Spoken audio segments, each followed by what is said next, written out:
জানাবো metal presence কৃষি সংবাদ সুজলা সুফলা।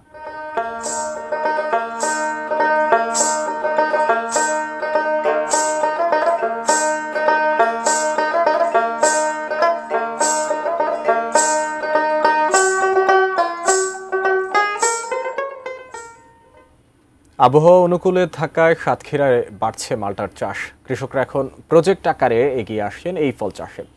এতে যেমন তৈরি হচ্ছে নতুন উদ্যোক্তা, তেমন কমছে বেকারত্ব। সাতক্ষীরা থেকে এম জিল্লুর রহমানের তথ্য ও ছবি নিয়ে ডেস্ক রিপোর্ট। কৃষি নির্ভর জেলা সাতক্ষীরা। কুল, আম, ওল, বাগদা চিংড়ি ও মিষ্টির জন্য প্রসিদ্ধ এই জেলা বর্তমানে মাল্টা চাষেও বেশ সুখ্যাতি অর্জন করেছে। চলতি বছর এই জেলায় মোট ১১৫ হেক্টর জমিতে মাল্টার চাষ হয়েছে। এর মধ্যে সবচেয়ে বেশি চাষ হয়েছে কলারোয়া উপজেলায়, যেখানে ৪০ হেক্টর জমিতে এই ফলের আবাদ হয়েছে। মাল্টা চাষ করে স্বনির্ভরতার স্বপ্ন দেখছেন চাষি ও বাগানীরা। আশা করতেছি এবছর হয়তো ৬০-৭০ হাজার টাকার কাছাকাছি যে দাঁড়াবে, এবং সামনের বছর থেকে ২০২৬ সাল থেকে আমরা আশা করি ৫ থেকে ৬ লাখ টাকার এখান থেকে আমরা মুনাফা আসবে। যথেষ্ট পরিমাণে আপনার ফল হয়েছে, সবাই বাইকার থেকে লোক দেখতে আসে।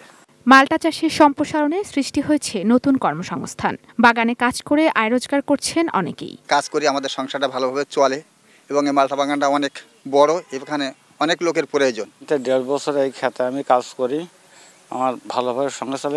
আবহাওয়ার কারণে সাতক্ষীরার মাল্টা সুস্বাদু ও মিষ্টি, ফলে বাজারে চাহিদাও বেশি।